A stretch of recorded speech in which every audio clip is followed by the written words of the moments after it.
Hello, my friends, and welcome back. I'm Chisco Gaming, and in today's video, I want to talk about the Generation 3 Hero Arena meta in Whiteout Survival. And I got good news, bad news for you, okay? Good news is there's things you can do to get a better rank.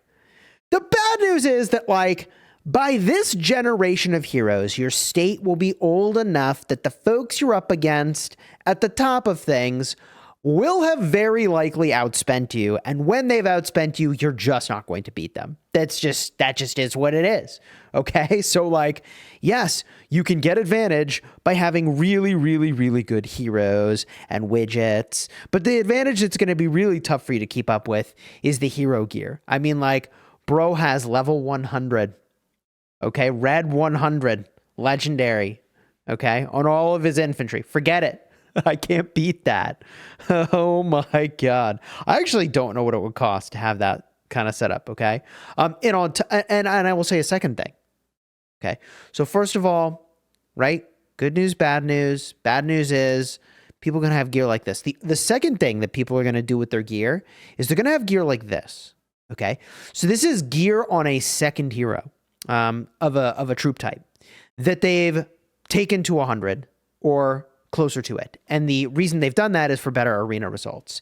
And the way that players do that is that as long as you don't flip the gear to legendary, you can reset that 100 level all the way back down to, I guess, level 1 and reclaim all the XP items. Okay? So what I'm doing, as an example, with my own gear, just to show you exactly money where my mouth is, okay, is I've taken gear up for the purpose of doing better in arena and splitting it around. Because as you know, with hero gear, as you start to deploy that hero gear, the amount of XP you need to go to the next level goes up and up and up. But you can get a lot of stats really quickly with a small amount of XP at the lower levels. And so that's what I've done on my sort of offsets of gear. And I'll reset them when we go into SVS, drop them back into the main lineup that I use. So I'm very much avoiding putting the what's it called? Mithril into my gear, tiering my gear up because I want to save that for SVS prep. So all of that to say, you're going to see those two sort of, I don't know if we call them strategies, evolve. Number one, gear is going to get insane. Number two, you're going to see secondary sets of gear being developed much more frequently because people are going to be bottlenecked and they're going to be trying to, sort of saving for SVS. Okay. With all that out of the way, Chisco, what can I do in the Generation 3 of heroes to do better in Arena? And there are things you can do. First and foremost, the best hero for Arena from Gen 3, and it's not even close, is going to be Greg. Greg is absolutely cracked in Arena. The dude is disgusting, okay? Why is that? So he summons a cage from the sky, dealing 224% damage to enemies within range and stunning them for 2 seconds. It's a fat AoE with a stun. Bro has everything you want in life in that first skill, okay? Then, puts an enemy target on trial and imposes punishment or gives commendation. Punishment deals damage equal to Greg's attack, 300%, to the target, whereas commendation will restore health equal to Greg's attack, 50% for the target. And then finally, let the enemies be severely punished for the crimes they've committed, increasing their damage taken by 30% for 3 seconds. Holy smokes. I'm pretty sure that, yeah, he's got a single target stun. Oh, wait. That's right. The widget. Here it is. Greg silences and prevents the target from using skills for 5 seconds. That is disgusting. Skills already cast are not effective, but he deals 300% damage. That is disgusting. Greg is absolutely cracked. Absolutely cracked as an addition in Gen 3. I did also add Mia. She's fine. I think I, at this point, replaced Molly with Mia.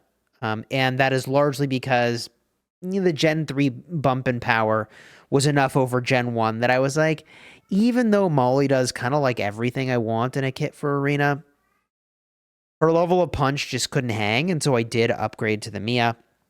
And the one hero I haven't really done anything with is Logan. He's just kind of chilling here. Could Logan be good?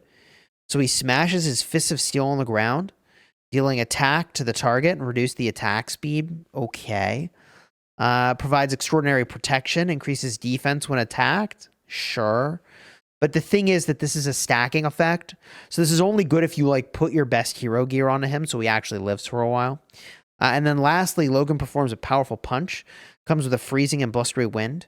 Dealing attack to the target and a cone-shaped arrow with a chance to stun. The chance to stun is great. But I wasn't told that Logan was insane in Arena.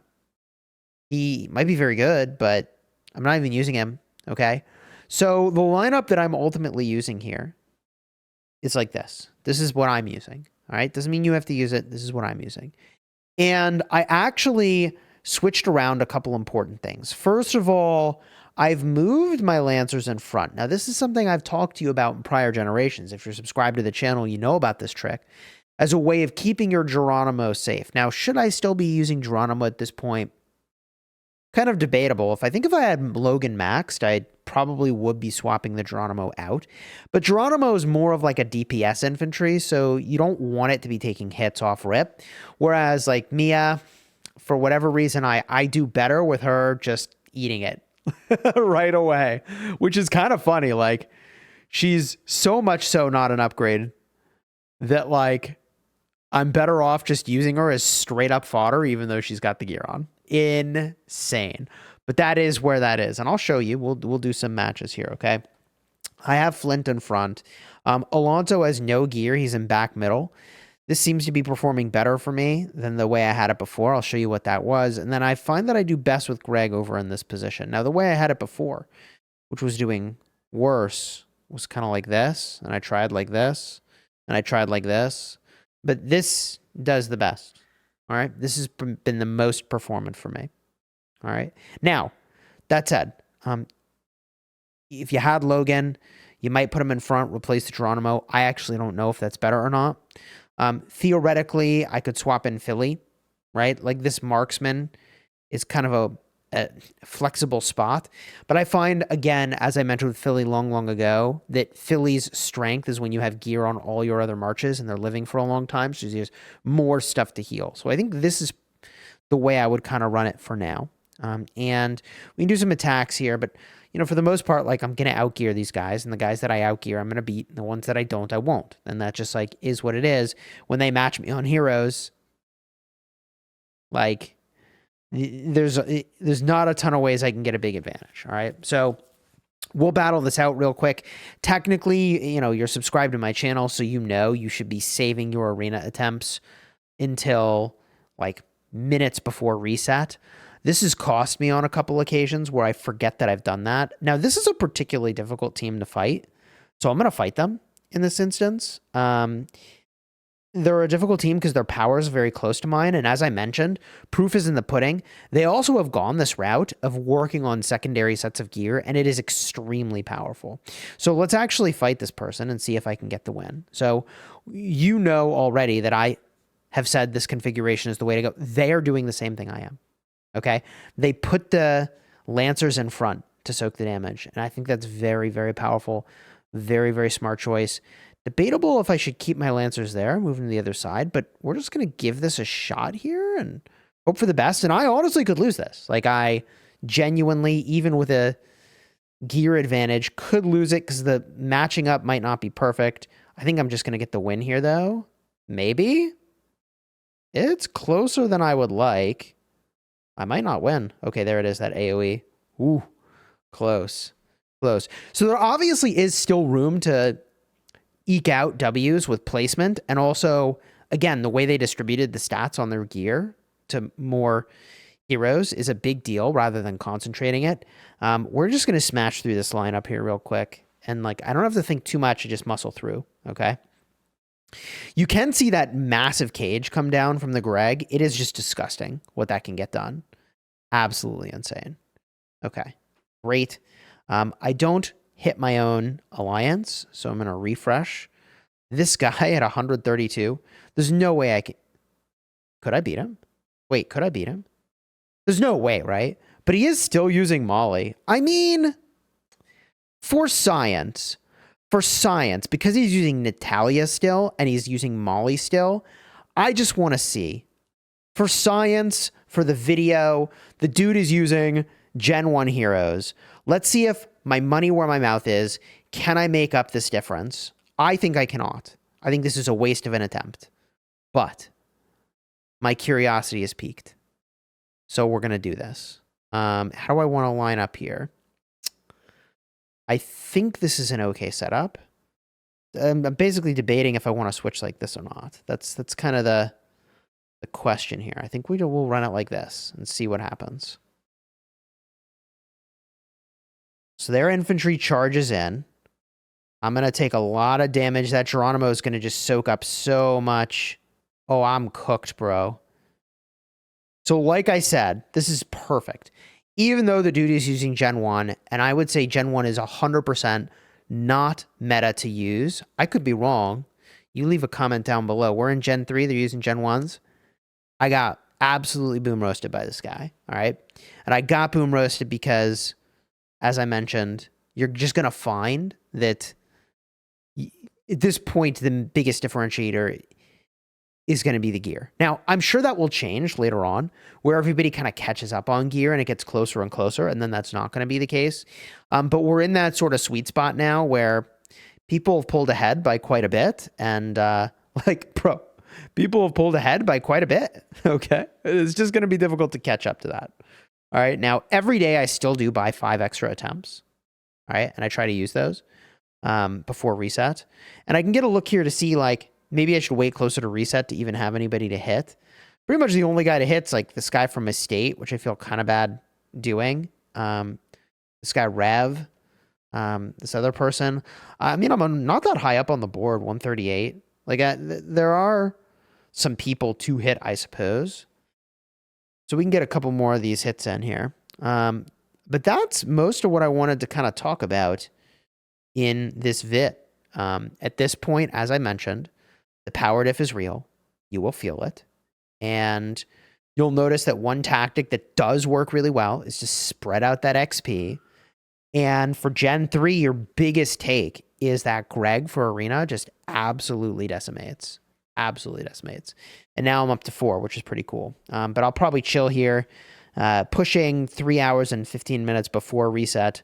Welcome back to haunt me. But, you know, whatever. It's for the video, okay? Now, if you are free to play, what should you be thinking about? Well, Mia is your hero that you're going to be getting from the lucky spins. So if you're doing spins and you're picking up some Mia, that could be an addition to your arena team. I just don't think it's that good, okay, compared to your other options in this gen. And it's especially compared to Flint. Like Flint, when you get this in Gen 2, I said it then, I'm saying it again now. He's great in Arena.